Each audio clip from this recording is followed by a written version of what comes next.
चैतन्य astrology में आप सभी दर्शकों का स्वागत है, हार्दिक अभिनंदन है।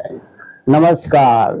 आज का महत्वपूर्ण विषय है कि मिथुन लग्न की कुंडली के अंदर यदि सूर्य दशम भाव में हो तो यहाँ सूर्य का क्या फल होगा। दशम भाव के बारे में हमें जानना आवश्यक है कि दशम भाव से किन किन बिंदुओं पे विचार किया जाता है। यहाँ दशम भाव मान सम्मान, प्रतिष्ठा, ख्याति आदि के लिए जाना जाता है और कैरियर कर्म भाव भी दशम में है। नौकरी का विचार, उच्च पद का विचार आदि का विचार हम दशम भाव से करते हैं और उत्तरी भारत के लोग दशम भाव से पिता का विचार करते हैं। एक पत्रिका के माध्यम से समझने का प्रयास करते हैं। यहाँ मिथुन लग्न के अंदर सूर्य पराक्रम भाव का लोड होकर के दशम भाव में मित्र राशि स्थित है। अतः ऐसा जातक बहुत ही पराक्रमी होगा, साहसी होगा और कर्मिष्ठ होगा। कैरियर को अपने बलबूते पर हासिल करेगा। ऐसा जातक जीवन के अंदर बहुत ही मेहनत करता है और अपने बलबूते पर सब कुछ प्राप्त करता है। यहाँ जातक अपने मजबूत प्रयास के कारण से कैरियर में लगातार उन्नति करता जाता है और यदि सरकारी जॉब में हो तो ऐसा जातक उच्च पद को भी प्राप्त करता है, प्रशासनिक सेवा में भी जा सकता है।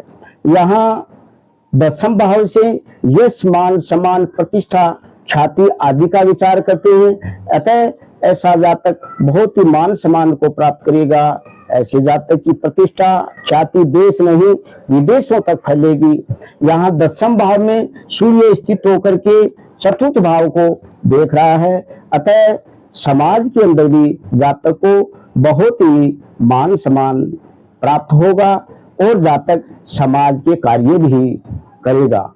यहाँ देखा जाए तो दशम भाव के अंदर सूर्य को एक दिग्बल प्राप्त होता है, जिसके कारण से यहाँ सूर्य बलवान माना जाता है और मित्र राशि भी स्थित है। इसके कारण से ऐसे जातक को दशम भाव से संबंधित जितने भी फल हैं उन सब की प्राप्ति होती है। लेकिन यहाँ सूर्य पर शुभ ग्रहों का प्रभाव होना भी अति आवश्यक है और सूर्य का नवमास में भी शुभ राशि में भी जाना आवश्यक है। अष्टक वर्ग आदि में यदि अच्छी उत्तम स्थिति हो तो फिर सूर्य बहुत ही अच्छा फल प्रदान करता है। मित्रों, आपकी कुंडली में भी ऐसा कोई योग हो सकता है। यदि सूर्य पर किसी पापी ग्रहों की दृष्टि या युति संबंध बन रहा हो तो फिर सूर्य का आप जल चढ़ाएं, सूर्य से संबंधित आराधना करें और सूर्य से संबंधित दान वगैरह, जप वगैरह बराबर करते रहना चाहिए, जिससे सूर्य अनुकूल बना रहे। आज के लिए इतना ही। नमस्कार।